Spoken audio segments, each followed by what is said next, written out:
नरेश मीणा को लेकर किया गया बहुत बड़ा ऐलान।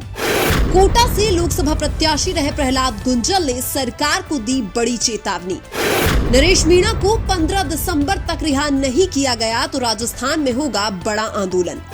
अब तक शांत बैठे हुए नरेश मीणा के समर्थक राजस्थान में कर सकते हैं उग्र आंदोलन। उपचुनाव के दौरान समरावता गांव में हुए एसडीएम थप्पड़ कांड के बाद 14 नवंबर से नरेश मीणा जेल में बंद हैं। लेकिन अब नरेश मीणा के चाहने वालों के सब्र का बांध टूट चुका है। एक थप्पड़ के लिए प्रशासन नरेश मीणा को समरावता गांव में हुए पूरे घटनाक्रम का दोषी मान रहे हैं, जबकि समरावता गांव में हुए घटनाक्रम के लिए एसडीएम अमित चौधरी और कलेक्टर सौम्या झा जिम्मेदार है, क्योंकि ग्रामीण लोग अपनी मांगों को लेकर शांतिपूर्ण तरीके से धरना देकर वोटिंग का बहिष्कार कर रहे थे। लेकिन कलेक्टर सौम्या झा और एसडीएम अमित चौधरी ने ग्रामीणों की आवाज को दबाने का पूरा प्रयास किया था। इसलिए नरेश मीणा ने एसडीएम को थप्पड़ मारा था, जिसकी गूंज पूरे देश में सुनाई दी थी। दिन में हुए थप्पड़ कांड के बाद रात को पुलिस प्रशासन ने ग्रामीणों पर अत्याचार किया था।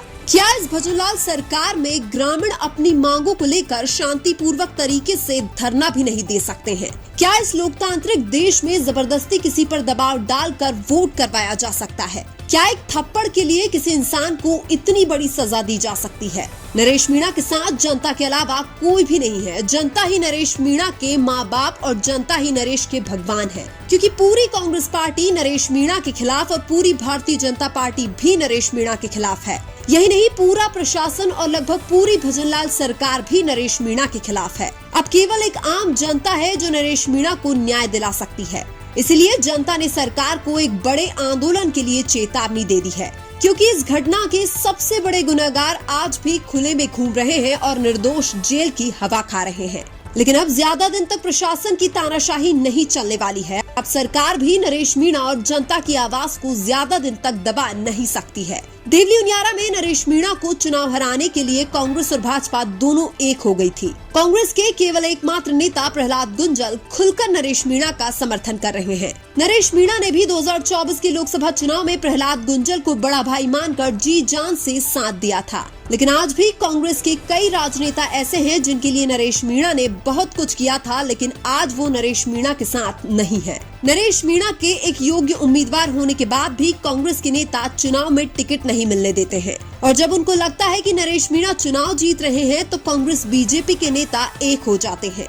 अब कांग्रेस के नेता भी चाहते हैं कि नरेश मीणा लंबे समय तक जेल में रहे। उधर भजनलाल और बीजेपी सरकार तो पहले ही प्रशासन के साथ मिली हुई है और प्रशासन तो जी जान से लगा हुआ है कि नरेश मीणा को कैसे भी लंबे समय तक जेल में रखा जाए। लेकिन सरकार ये न भूले कि पब्लिक पावर के सामने प्रशासन और सरकार दोनों को झुकना पड़ता है। हालांकि यह पहला मामला नहीं है जब नरेश मीणा जेल में गए हैं। इससे पहले भी कई बार जनहित के लिए नरेश मीणा जेल में जा चुके हैं, और जो इंसान जनता के लिए जेल जा सकता है उनको जनता जेल से छुड़ा भी सकती है। नरेश मीणा भले ही चुनाव हार गए, लेकिन नरेश ने निर्दलीय 60,000 वोट लाकर कांग्रेस बीजेपी की नींद जरूर उड़ा दी है। नरेश मीणा ने चुनाव तो नहीं जीता, लेकिन जनता का दिल जरूर जीता है। इसलिए अब अगर ज्यादा दिन तक नरेश मीणा को जेल में रखा गया तो राजस्थान में बड़ा आंदोलन होना तय है। नरेश मीणा के लिए 8 दिसंबर को चौथ के बरवाड़ा में आयोजित सर्व समाज की सभा में हजारों की संख्या में लोग पहुंचे थे। उसी सभा से प्रहलाद गुंजल ने सरकार को बड़े आंदोलन की चेतावनी दे दी है।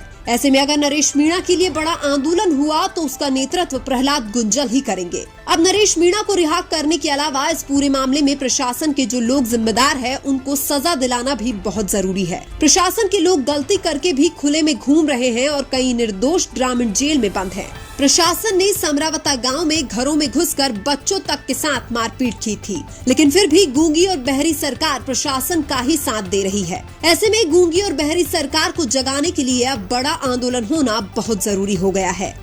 लेकिन इस पूरे मामले में आपको क्या लगता है? क्या गलती करने वाले प्रशासन को सजा मिलनी चाहिए या नहीं? कमेंट करके जरूर बताएं।